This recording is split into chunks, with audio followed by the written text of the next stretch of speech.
Hello friends, this is Rani Sharma and today we are going to discuss about CTET answer key. जैसा कि आप सभी जानते हैं, आंसर की आ चुकी है। तो चलिए देखते हैं कि आपने कितना ठीक किया। आप अपने आंसर मिलाते जाइए। मैंने यहाँ आंसर की से टिक करके रखा है। तो क्वेश्चन नंबर 1 है, after getting hurt during a play activity Rohan started crying. Seeing this his father responded, don't behave like girls, boys don't cry. This statement by the father, यानी कि एक खेल के दौरान चोट लगने पर रोहन रोने लगा। यह देखकर उसके पिता ने कहा, लड़कियों की तरह व्यवहार न करो, लड़के रोते नहीं हैं। तो पिता का यह कथन क्या दर्शाता है? तो पिता का यह कथन फर्स्ट ऑप्शन है, रिफ्लेक्ट्स जेंडर स्टीरियोटाइप।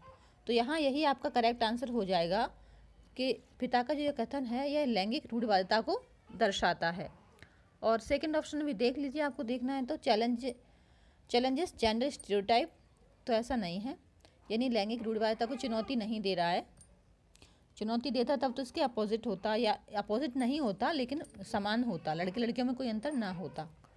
थर्ड है, रिड्यूसिंग जेंडर वाइज, यानी लैंगिक भेदभाव को कम करता है। तो कम बिल्कुल नहीं कर रहा है, लड़के लड़कियों की बात हो रही है तो भेदभाव कम कैसे होगा। फिर है, प्रमोट्स जेंडर इक्वालिटी, और ना ही जेंडर इक्वालिटी को प्रमोट कर रहा है। ठीक है, इक्वलिटी की तो यहाँ बात ही नहीं हो रही है। क्वेश्चन नंबर सेकंड है, in a progressive classroom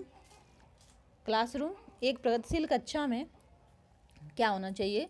a teacher should follow fixed curriculum, यानी अध्यापक को अटल पाठ्यक्रम का पालन करना चाहिए। ऐसा नहीं है, प्रगतिशील कक्षा में ऐसा नहीं होता है। सेकंड ऑप्शन है, the emphasises should be on competition among student, यानी विद्यार्थियों में प्रतिस्पर्धा पर बल देना चाहिए। ऐसा भी नहीं है, प्रतिस्पर्धा। थर्ड ऑप्शन है, ample opportunity should be provided for construction of knowledge, यानी ज्ञान की संरचना के लिए प्रचुर मौके प्रदान करने चाहिए। तो यहाँ थर्ड ऑप्शन करेक्ट आंसर है कि ज्ञान की संरचना के लिए प्रचुर मौके प्रदान करना चाहिए। ज़्यादा से ज़्यादा आप मौके देंगे वहीं प्रगतिशील कक्षा कहलाएगी। थर्ड क्वेश्चन है, after observing that students are struggling to proceed further on an ongoing activity, a teacher decides to provide cues and hints in form of what, why, how. According to Lev Vygotsky theory, this strategy of teachers will, यानी कि एक गतिविधि के दौरान छात्रों को संघर्ष करते देख एक अध्यापिका बच्चों को संकेत और इशारे जैसे क्या, क्यों, कैसे प्रदान करने का फैसला लेती है। तो लेव वाइगोत्स्की के सिद्धांत के अनुसार अध्यापिका की यह योजना क्या कहलाएगी? तो यहाँ आपका फर्स्ट ऑप्शन है, demotivate the children to learn, यानी बच्चों को अधिगम के लिए अनुत्प्रेरित करेगी। तो ऐसा नहीं है, वो तो उसकी हेल्प कर रही है ना। Act as a scaffold for learning, तो लेव वाइगोत्स्की की बात आ गई तो यहाँ आपका सेकंड ऑप्शन ही करेक्ट आंसर हो जाएगा। इसको कहते हैं स्कैफोल्डिंग, या फिर अधिगम के लिए पाड़ा, आधारभूत संरचना प्रदान कर रही है वो इस तरह से हिंट देके। नेक्स्ट ऑप्शन देख लेते हैं, क्यूज विदड्रॉ। तो ऐसा भी नहीं है, यानी छात्रों में प्रत्याहार या निकास प्रवृत्तियों को पैदा नहीं कर रही है। B, meaningless in process of learning, तो अधिगम की प्रक्रिया में यह अर्थहीन होगा। ऐसा नहीं है, जब वो क्यूज दे रही है तो इसका मतलब कुछ तो अर्थ है। टीचर कभी भी स्टूडेंट को कुछ भी क्रिया करते हैं तो अर्थहीन तो वो होते ही नहीं है। क्वेश्चन नंबर 4 है, which of the following is correct in the context of socialisation of children, यानी बच्चों के समाजीकरण के संदर्भ में निम्न में से कौन सा कथन सही है? तो समाजीकरण की जब भी बात आती है तो हमेशा आपको पता है कि विद्यालय सेकेंडरी में आता है और घर यानी परिवार प्राथमिक में आता है, प्राइमरी में आता है। तो जिस भी ऑप्शन में आपको प्राइमरी में दिख रहा है परिवार और सेकेंडरी में दिख रहा है समाज, तो वही ऑप्शन आपका करेक्ट आंसर हो जाएगा। तो यहाँ हमें फर्स्ट ऑप्शन में ही दिख रहा है, बाकी किसी ऑप्शन में ऐसा नहीं है। ठीक है, देख लेते हैं। विद्यालय प्राथमिक नहीं है, इसमें भी समकक्षी समाजीकरण की बात हो रही है। तो और यहाँ परिवार को द्वितीयक में डाल दिया, इसलिए ये भी रॉन्ग हो गया है। और यहाँ भी परिवार को सेकेंडरी में डाल दिया तो ये भी गलत है। तो फर्स्ट ऑप्शन ही आपका करेक्ट आंसर है। क्वेश्चन नंबर 5 है, theory of multiple intelligence emphasise that, यानी कि जो बहुबुद्धि का सिद्धांत है वो किस ओर जोर देता है? फर्स्ट ऑप्शन है, इंटेलिजेंस क्वेश्चन, यानी कि IQ can be measured only by objective test, तो ऐसा नहीं है कि बुद्धि लब्धि केवल वस्तुनिष्ठ परीक्षणों के द्वारा ही मापी जा सकती है, तो ये ऑप्शन आपका गलत हो गया। सेकंड है intelligence in one domain ensure intelligence in all other domains, यानी कि एक आयाम में बुद्धिमत्ता अन्य सभी आयाम में बुद्धिमत्ता निर्धारण करती है, तो ऐसा भी नहीं है। थर्ड ऑप्शन है there are several forms of intelligence, यानी कि बुद्धिमत्ता की विभिन्न दशाएं हैं, तो यही आपका करेक्ट ऑप्शन है। फोर्थ भी देख लेते हैं, there are no individual differences in intelligence, तो ये आपका गलत है कि बुद्धिमत्ता में कोई व्यक्तिगत भिन्नताएं नहीं होती हैं, तो यही थर्ड ऑप्शन आपका करेक्ट आंसर हो जाएगा, बाकी सब गलत है। क्वेश्चन नंबर 5 है according to Lawrence Kohlberg's theory performing an act and doing something because others approves it represent stage of morality, यानी कि लॉरेंस कोहलबर्ग के सिद्धांत के अनुसार किसी कार्य को इसीलिए करना चाहिए क्योंकि दूसरे इसे स्वीकृति देते हैं, तो ये नैतिक विकास के कौन से चरण को दर्शाता है? प्रथा पूर्व यानी कि प्री कन्वेंशनल, कन्वेंशनल या पोस्ट कन्वेंशनल, और फॉर्मल जैसा तो कुछ होता ही नहीं है इसमें, तो ये फोर्थ तीन ही अवस्थाएं हैं, उनके हर अवस्था में दो दो स्तर हैं, इसलिए ये आपका सेकंड ऑप्शन है प्रथागत यानी कि कन्वेंशनल स्टेज है। क्वेश्चन नंबर 7 है Lev Vygotsky social cultural perspective of learning emphasises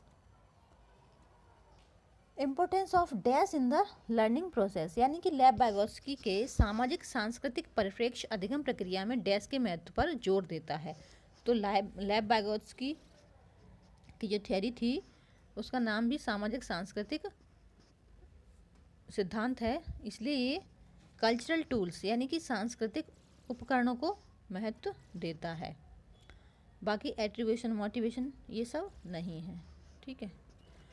question number 8 है in his theory of cognitive development Jean पियाजे explain cognitive structure in terms of, यानी कि जीन पियाजे अपने संज्ञानात्मक विकास के सिद्धांत में संज्ञानात्मक संरचनाओं को किस रूप में वर्णित करते हैं, तो ये वर्णित करते हैं स्कीमास, यानी कि हम जो भी देखते हैं, पढ़ते हैं, सुनते हैं, मतलब इस संसार में जो भी चीज़ें हैं उन सब का हमारे दिमाग में एक स्कीमा बन गया है, इसलिए हम उनको समझते हैं कि ये मोबाइल है, ये किताब है, ये किसी का नाम किस तरह से हम पहचानते हैं, ठीक है, तो उसको कहते हैं स्कीमा, तो यहाँ फोर्थ ऑप्शन आपका करेक्ट आंसर हो जाएगा।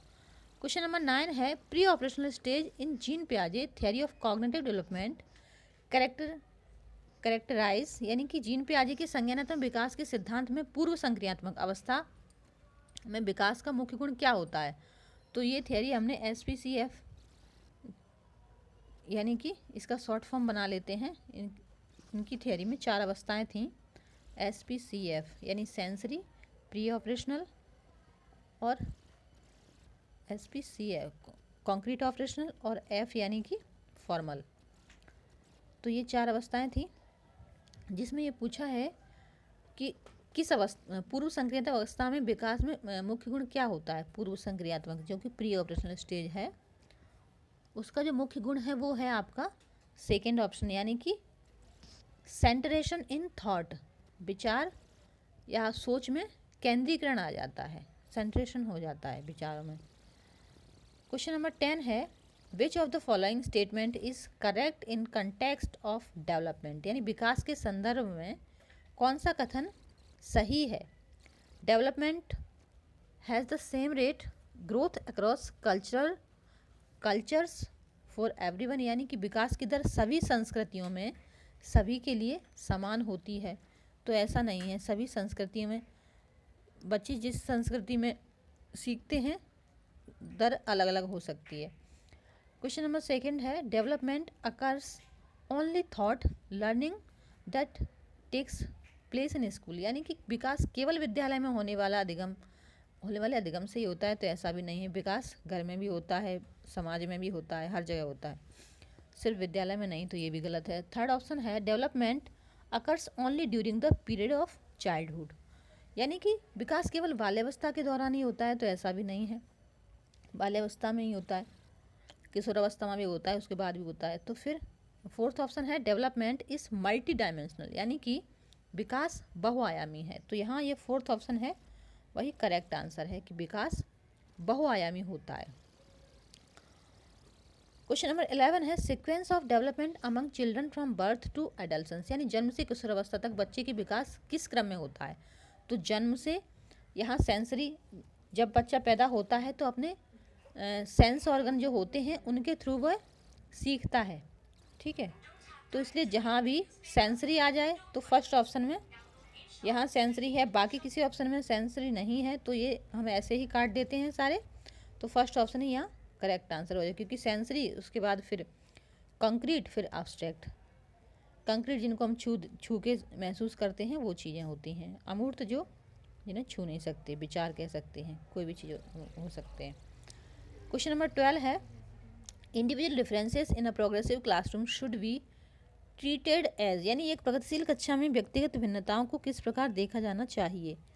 तो प्रगतिशील कक्षा में व्यक्तिगत भिन्नताओं को अ हिंड्रेंस, यानी कि बाधा नहीं, बिल्कुल नहीं। तो फर्स्ट ऑप्शन करेक्ट है। A failure on the part of teacher, यानी अध्यापक के पक्ष पर असफलता, ये भी गलत है। थर्ड है criteria for making ability based group, यानी कि योग्यता आधारित, तो ये भी गलत है, योग्यता आधारित समूह नहीं बनाने चाहिए। प्रगतिशील कक्षा है तो फोर्थ ऑप्शन बचा, तो वही करेक्ट होने का चांस है। या फिर देख लेते हैं importance of playing of teaching learning process, यानी अध्यापन अधिगम प्रक्रिया की परियोजना के लिए महत्वपूर्ण है।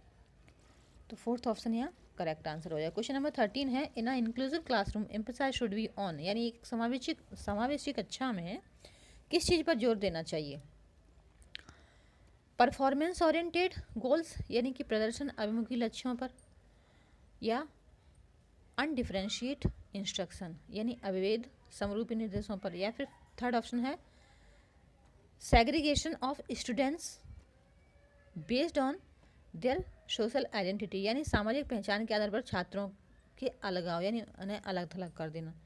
तो ये तो ठीक नहीं लग रहा है तीन ऑप्शन। फोर्थ ऑप्शन है providing opportunities aiming at maximising potential of individual children, यानी कि हर बच्चे के सामर्थ्य को अधिकतम करने के अवसर प्रदान करना, यानी बच्चा जो जिस तरह से सीख सकता है उसको उस तरह से उसकी कितनी सामर्थ्य है उसके अनुसार प्रोवाइड कराना,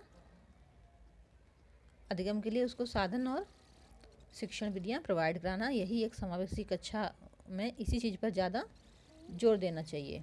क्वेश्चन नंबर 14 है according to right of persons with disabilities act 2016 which of the following terms is appropriate to use, यानी कि दिव्यांगजन अधिकार अधिनियम 2016 के अनुसार निम्न में से किस शब्दावली का प्रयोग उपयुक्त है। तो यहाँ रिटार्डेड स्टूडेंट कहना गलत था, विकलांग छात्र कहना भी गलत था। तो यहाँ थर्ड ऑप्शन था कि स्टूडेंट विथ फिजिकल डिसेबिलिटी, यानी कि छात्र जिसे शारीरिक दिव्यांगता है। थर्ड ऑप्शन आपका करेक्ट आंसर है। क्वेश्चन नंबर 15 है in order to address the need of student who are facing learning difficulties a teacher should not, यानी कि अधिगम कठिनाइयों से जूझते छात्रों की ज़रूरतों को संबोधित करने के लिए एक अध्यापक को नहीं करना चाहिए। यहाँ नहीं लगा है तो देखना है क्या नहीं करना चाहिए। फर्स्ट है use multiple audio visual aids, तो ये तो सही है। जिनको सीखने में कठिनाई है उनके लिए यदि आप ऑडियो विजुअल एड्स यूज़ करेंगे तो उनको आसानी होगी समझने में, सीखने में, तो ये तो करेक्ट है, ये तो करना चाहिए। सेकंड ऑप्शन है यूज़ कंस्ट्रक्टिव पेडागोजिकल अप्रोचेस, यानी कि संरचनात्मक शिक्षा शास्त्रीय उपागमों का इस्तेमाल, तो ये भी सही है। थर्ड ऑप्शन है डू इंडिविजुअलाइज्ड एजुकेशनल प्लानिंग, यानी कि व्यक्तिगत शैक्षिक योजना बनाना, ये भी सही है। फोर्थ ऑप्शन है प्रैक्टिस रिजिड स्ट्रक्चर्स, तो रिजिड जहाँ वर्ड आ गया ना रिजिड, यानी कि जटिल, ऐसा नहीं करना चाहिए कि शिक्षा शास्त्र और आकलन की जटिल संरचनाओं का प्रयोग नहीं करना चाहिए। तो यहाँ नहीं था, तो यही करेक्ट ऑप्शन है, फोर्थ आंसर। क्वेश्चन नंबर 16 है dash in the primary identifying feature of creativity, यानी सृजनात्मकता की पहचान का प्रमुख लक्षण क्या है। सृजनात्मकता यानी डाइवर्जेंट थिंकिंग आ गई, क्रिएटिविटी आ गई, तो उसकी पहचान है सेकंड ऑप्शन यानी डाइवर्जेंट थिंकिंग, जिसको अपसारी चिंतन भी कहते हैं। क्वेश्चन नंबर 17 है, in order to address learners from diverse background a teacher should, यानी कि विविध पृष्ठभूमियों के अधिगमकर्ताओं को संबोधित करने हेतु अध्यापक को क्या करना चाहिए।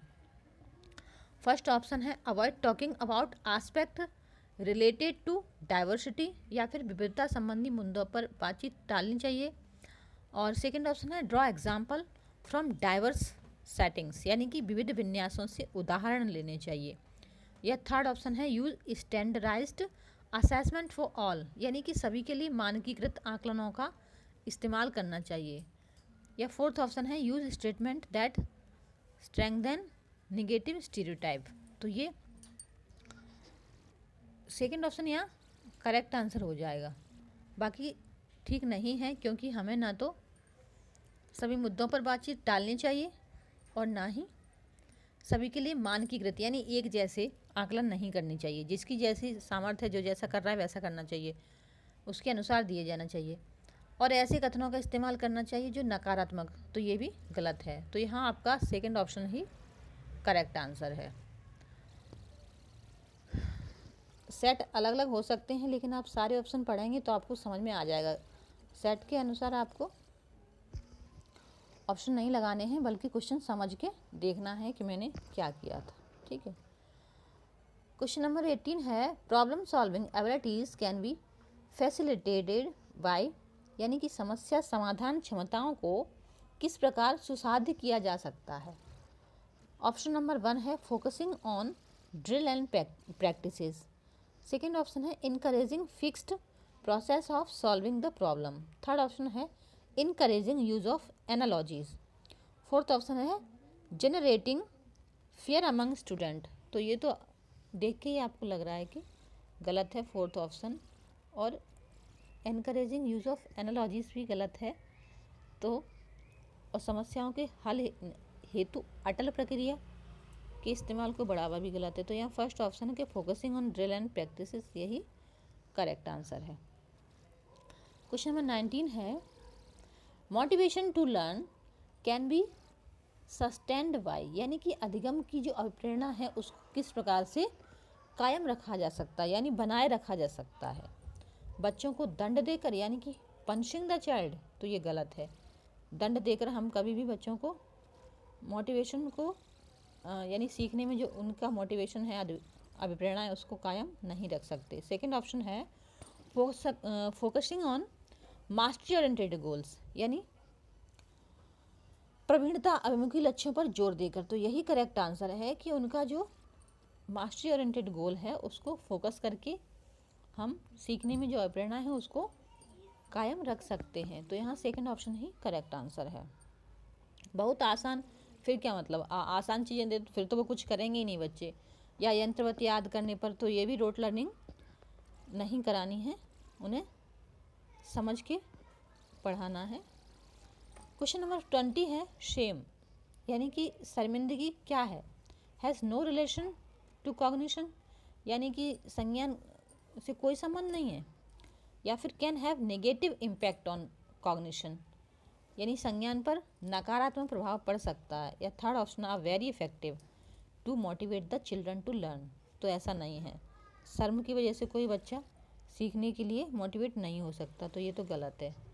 और ऐसा भी नहीं है कि इसका संज्ञान पर प्रभाव नहीं पड़ता है। और फोर्थ ऑप्शन है should be generated frequently in teaching learning process, ऐसा भी नहीं है कि अध्यापन अधिगम प्रक्रिया में बारंबार पैदा करना। ये तो यहाँ आपका सेकंड ऑप्शन है करेक्ट आंसर है कि संज्ञान पर नकारात्मक प्रभाव पड़ता है। जो बच्चे शर्म ज़्यादा फील करते हैं, इससे उनको सीखने में परेशानी आ सकती है, इसलिए उनके अंदर शेम पैदा नहीं होने देनी चाहिए।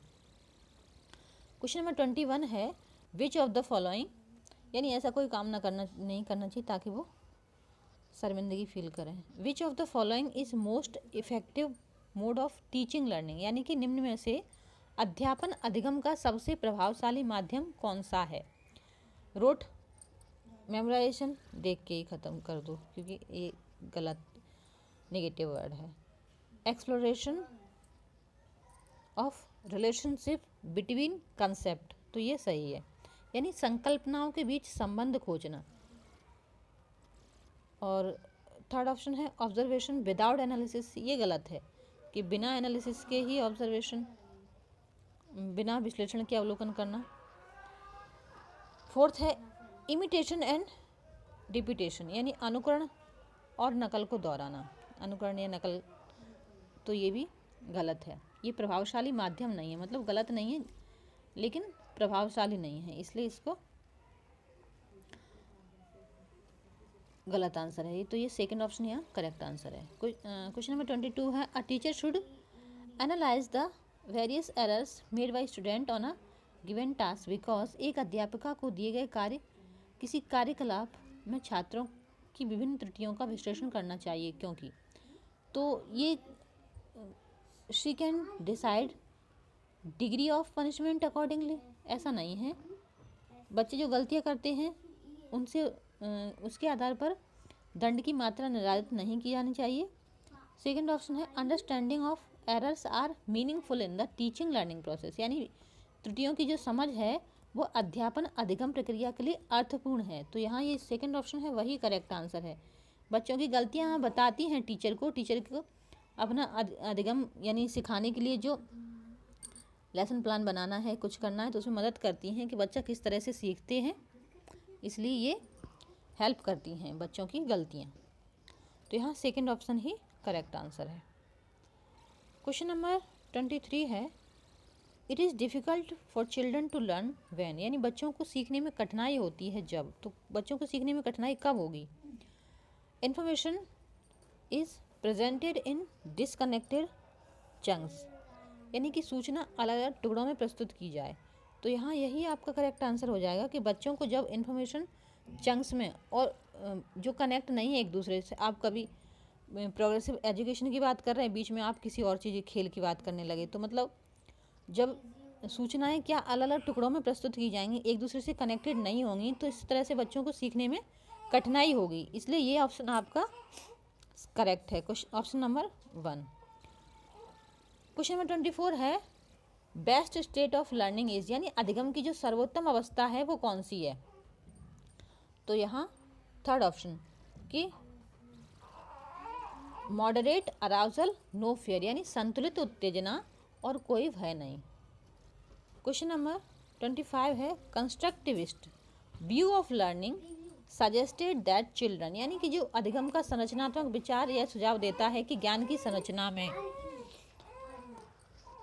तो कंस्ट्रक्टिविस्ट का मतलब ही होता है जब भी बच्चे, जहाँ भी बच्चे एक्टिव हैं वहाँ, जहाँ कंस्ट्रक्टिविस्ट वर्ड आ गया वहाँ बच्चे एक्टिव हैं। तो थर्ड ऑप्शन यहाँ करेक्ट आंसर है प्ले एन एक्टिव रोल, यानी बच्चे सक्रिय भूमिका निभाते हैं, ये कंस्ट्रक्टिविस्ट की बात है।